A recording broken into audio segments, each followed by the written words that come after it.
Donc on va faire l'exercice 12 sur la première fiche, la deuxième fiche de topologie. Donc la première, c'est de montrer que la boule unité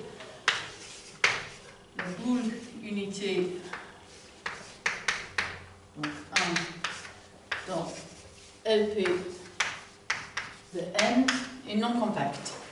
Et ce qu'on va faire, c'est qu'on va exhiber une sous-suite qui ne peut pas avoir de sous-suite convergente. Et en particulier, on va montrer que la suite ne peut pas avoir des sous-suites de Cauchy parce que tous les points sont loin les uns des autres.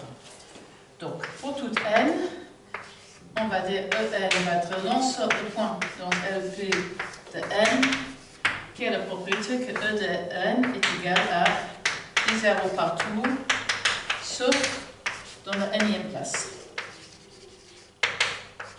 Et du coup, ça me donne une suite d'éléments de LP, EN avec N. Donc N, c'est-à-dire, je considère la suite avec d'abord un 1 dans la première place, puis rien d'autre, puis 0, 1, et puis des 0, puis 0, 0, 1, et puis des 0, ainsi de suite. Et on va montrer que les points de cet ensemble restent loin les uns des autres, et donc je n'ai pas de sous-suite de Cauchy. Je note que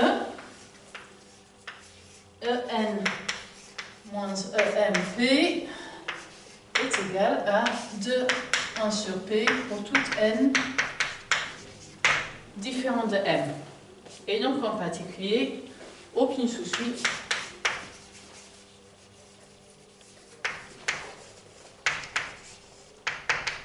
de cet ensemble mais de Cauchy.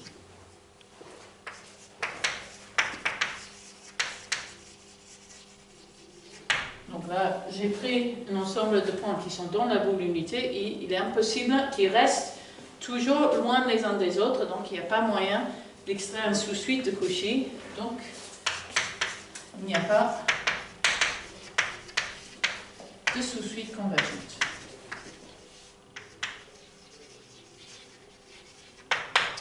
Ok, ensuite, je vais faire la même question. Donc, elle, pareil, les fonctions continues sur 0, 1, à valeur dans R, munies de la norme Pi. Et là, c'est pareil, ce que je vais faire, c'est que je vais regarder des intervalles disjoints les uns des autres. Et je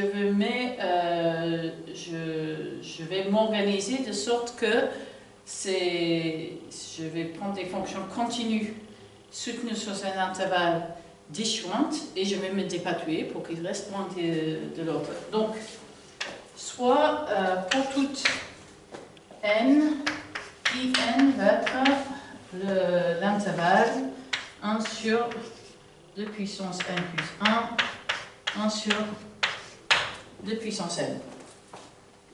Ok.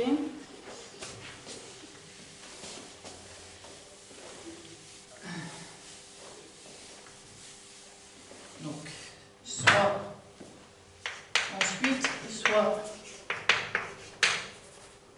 pour tout n, Gn, une fonction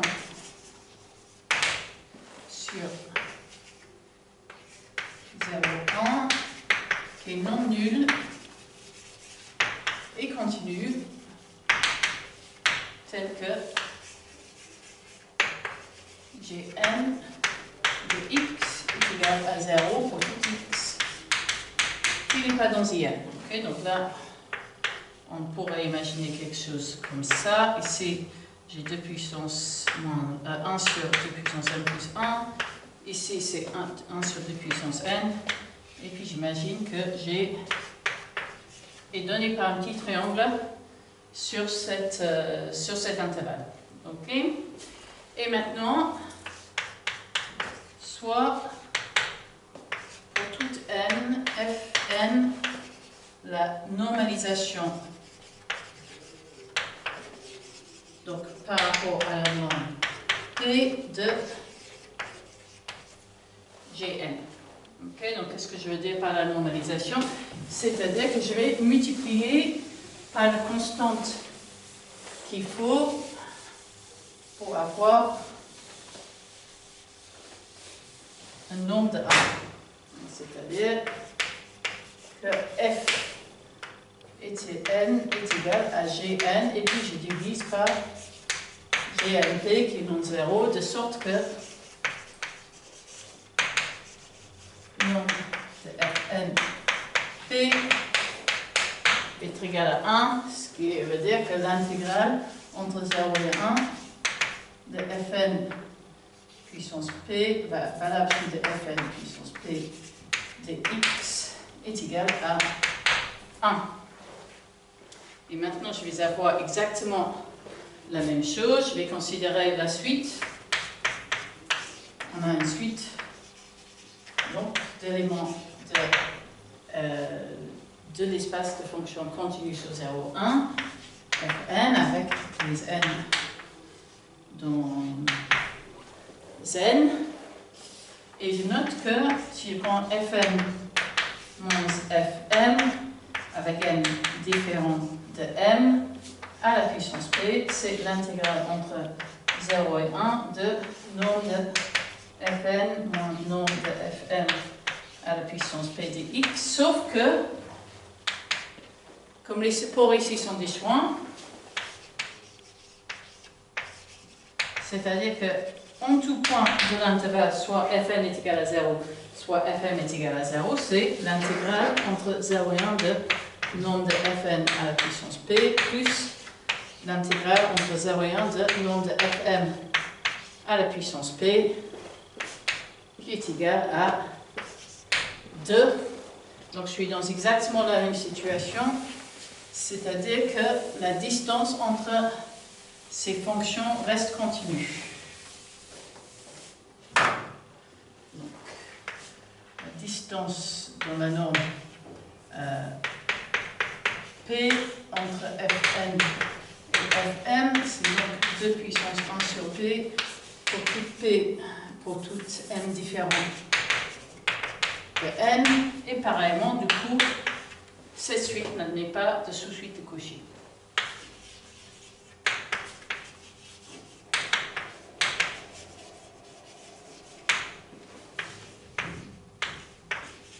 Sous-suite de Cauchy.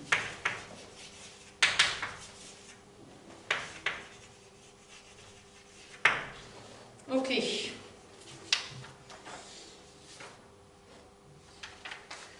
Ensuite, on va regarder ce qui se passe pour un certain sous-ensemble où en plus on va demander qu'il y ait des bornes. Donc, on va regarder K qui va être l'ensemble des UN dans LP de n, et on va demander que pour toute n, la valeur absolue de UN soit plus petite que la valeur absolue de Bn pour tout n. Ok? Et on va montrer que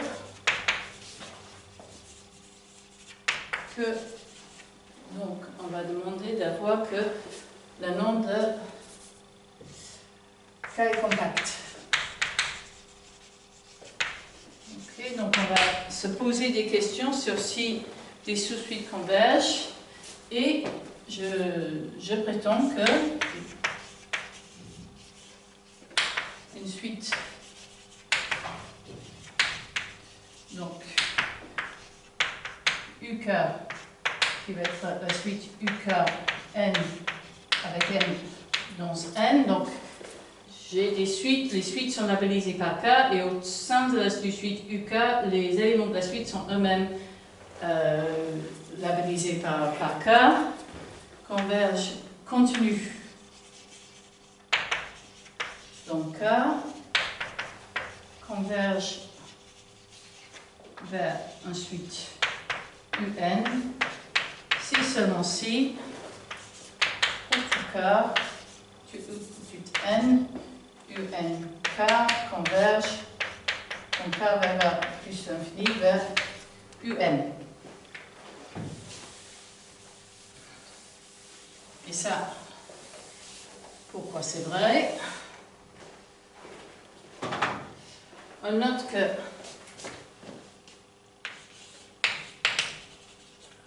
c'est vrai parce qu'on va pouvoir contrôler une partie de la suite en utilisant le fait que tout est borné par BN. Okay. À montrer qu'il existe donc, pour tout epsilon un n tel que si j'ai k plus grand ou égal à n, alors j'ai que la norme uk n moins un est plus petit que epsilon. Ok, donc considérons. Donc, pour tout m dans n, les truncations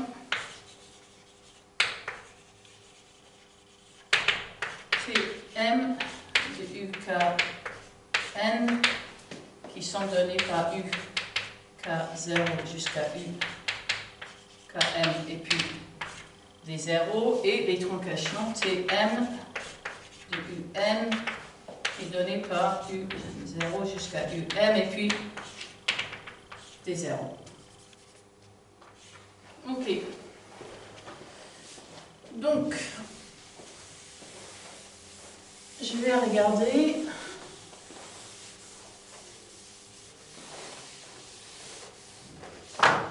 Voilà, je voudrais borner ceci, ukn moins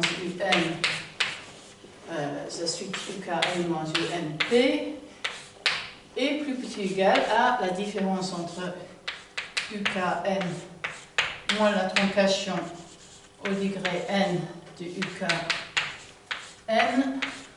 plus la distance entre la truncation de ukn moins la truncation de un plus la truncation de tm un moins la suite un. Ok? Donc maintenant, quand je regarde ukn moins la truncation de n, ukn, ça c'est la suite qui a un certain nombre de zéros, et puis ensuite j'ai les ukn plus 1, ukn plus 2, et ainsi de suite. Et que je note que quand je fais cette ukn, la norme LP de cette quantité, ça c'est la somme on va appeler ça L égale m plus 1 à plus l'infini de nombre de ukl à la puissance p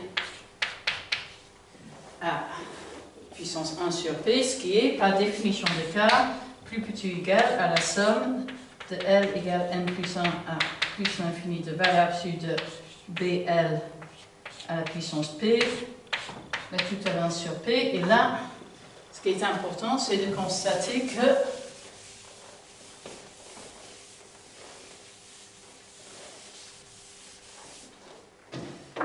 cette quantité-là est bornée indépendamment de UKL. Donc j'ai que Bn est inclus dans Bn. Donc la somme de BL puissance m converge. Donc il existe une m telle que pour toute un dans K, j'ai que la norme distance entre T m de un moins un est plus petit que epsilon sur 3. Ok, donc on va fixer un tel n.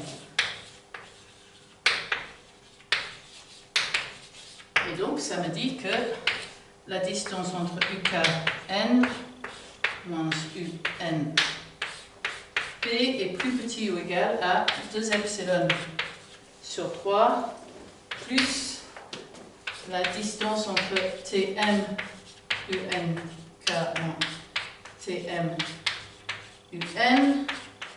Et maintenant, cette quantité-là, puisque là, c'est une somme finie, lui, il converge à 0 quand N, quand K converge vers plus l'infini.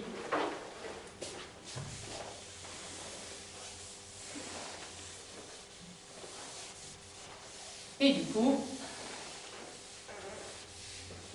il existe une n tel que pour toute k plus grand ou égal à n, j'ai bien que la troncation, la distance entre le nème troncation de UK et le nème troncation de UN mesurée dans le nom P est plus petit que epsilon sur 3, ce qui m'implique en particulier que la distance entre UK et UN mesurée dans le nom P est plus petit que epsilon, et c'est ce qu'il fallait démontrer. Donc j'ai bien mon cas qui est compact, et enfin, si P est plus l'infini, mais si P est plus l'infini, je ne peux plus dire que la troncation d'une suite converge vers la troncation. Considérez